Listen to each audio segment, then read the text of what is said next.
Assalamualaikum warahmatullahi wabarakatuh. Perkenalkan nama saya Muhammad Miftah Rizal Suwandi dari kelas TK 4406 dengan NIM 1103204196. Nah, kali ini saya akan menjelaskan mengenai akhlak. Yang pertama, pengertian dari akhlak. Akhlak berasal dari bahasa Arab yang berarti budi pekerti, perangai, tingkah laku, dan tabiat. Sedangkan menurut istilah, akhlak adalah pengetahuan yang menjelaskan tentang baik dan buruk, mengatur pergaulan manusia, dan menentukan tujuan akhir dari usaha dan pekerjaannya. Nah, berdasarkan definisi akhlak tersebut, terdapat beberapa pendapat menurut pakar ilmu akhlak. Nah, yang pertama ada menurut Imam Al-Ghazali dalam Ihya Ulum Al-Din Juz 3 mendefinisikan akhlak sebagai sifat yang tertanam dalam jiwa manusia yang melahirkan tindakan-tindakan mudah dan gampang tanpa memerlukan pemikiran ataupun pertimbangan. Nah, yang kedua, menurut Ahmad Amin dalam pengantar studi akhlak mengemukakan bahwa akhlak merupakan suatu kehendak yang dibiasakan. Artinya kehendak itu bila membiasakan sesuatu, kebiasaan itu dinamakan akhlak. Nah, para ahli bahasa mengartikan akhlak dengan istilah watak, tabiat, kebiasaan, dan aturan. Sedangkan menurut para ahli ilmu akhlak, akhlak adalah sesuatu keadaan jiwa seseorang yang menimbulkan terjadinya perbuatan-perbuatan seseorang. Nah, akhlak terbagi menjadi dua. Yang pertama ada akhlak berdasarkan sifat. Nah, akhlak berdasarkan sifat ini terbagi menjadi dua. Yang pertama ada akhlak mahmudah atau akhlak terpuji, atau akhlak karimah atau akhlak mulia. Nah, yang dimaksud dengan akhlak terpuji adalah segala macam sikap dan tingkah laku yang baik. Akhlak ini dilahirkan oleh sifat-sifat mahmudah yang terpendam dalam jiwa manusia.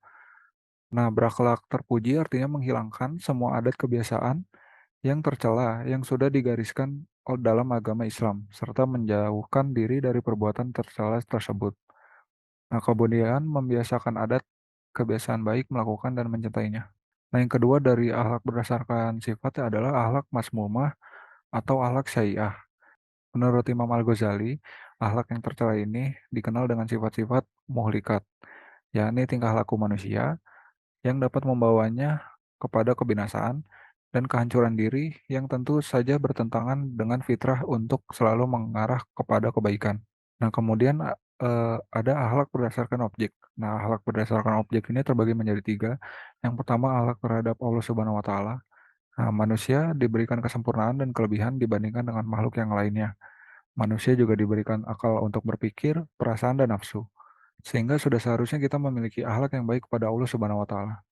Nah, sesuai dengan firman Allah pada surat Al-Nahl ayat 20 yang artinya, dan jika kamu menghitung nikmat Allah, niscaya kamu tak dapat menentukan jumlahnya. Sesungguhnya Allah benar-benar Maha Pengampun lagi Maha Penyayang. Nah, kemudian akhlak berdasarkan objek yang kedua adalah akhlak sebagai orang tua. Nah, yang dimaksud dengan akhlak sebagai orang tua adalah Allah telah mengamanahkan dengan dititipkannya anak.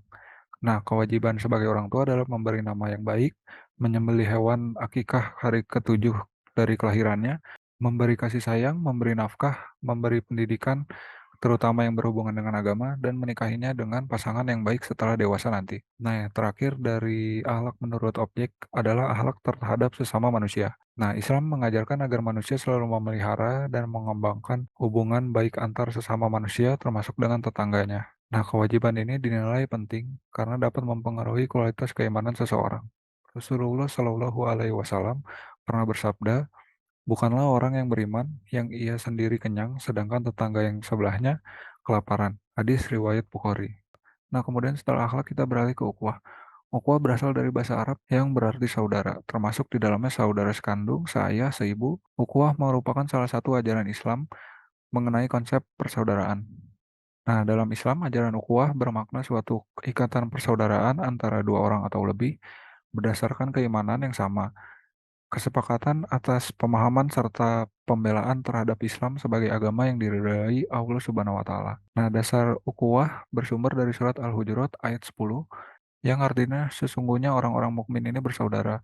Karena itu, damaikanlah antara kedua saudaramu yang berselisih dan bertakwalah kepada Allah agar kamu mendapatkan rahmatnya. Nah, perbedaan yang terdapat di antara manusia seperti fisik, ideologi, dan sebagainya hanya dapat dijembatani dengan iman kepada Allah Subhanahu wa taala. Nah, terdapat macam-macam ukhuwat. Yang pertama adalah ukhuwat Islamiyah. Nah, ukhuwat Islamiyah adalah persaudaraan yang berlaku antar sesama umat Islam yang diikatkan oleh akidah atau keimanan. Tanpa perbedaan golongan, apalagi akidah sama, maka berarti mereka bersaudara. Nah, ukhuwah Islamiyah terbagi menjadi empat. Yang pertama ukhuwah ubudiyah. Ukhuwah ubudiyah adalah persaudaraan sesama makhluk yang sama-sama ciptaan Allah Subhanahu wa taala. Nah, jenis ukhuwah ini termasuk juga pada binatang dan tumbuhan. Nah, yang kedua ada ukhuwah insaniyah. Ukhuwah insaniyah artinya seluruh umat manusia adalah bersaudara karena mereka semua berasal dari seorang ayah dan ibu yang sama yaitu Adam dan Hawa. Kemudian yang ketiga ada ukhuwah wataniyah wa an-nasab. Nah, ukhuwah wataniyah wa an-nasab adalah persaudaraan dalam keturunan dan kebangsaan. Dan yang terakhir dari ukhuwah Islamiyah adalah ukhuwah fidin al-Islam. Ukhuwah fidin al-Islam adalah persaudaraan sesama umat Islam.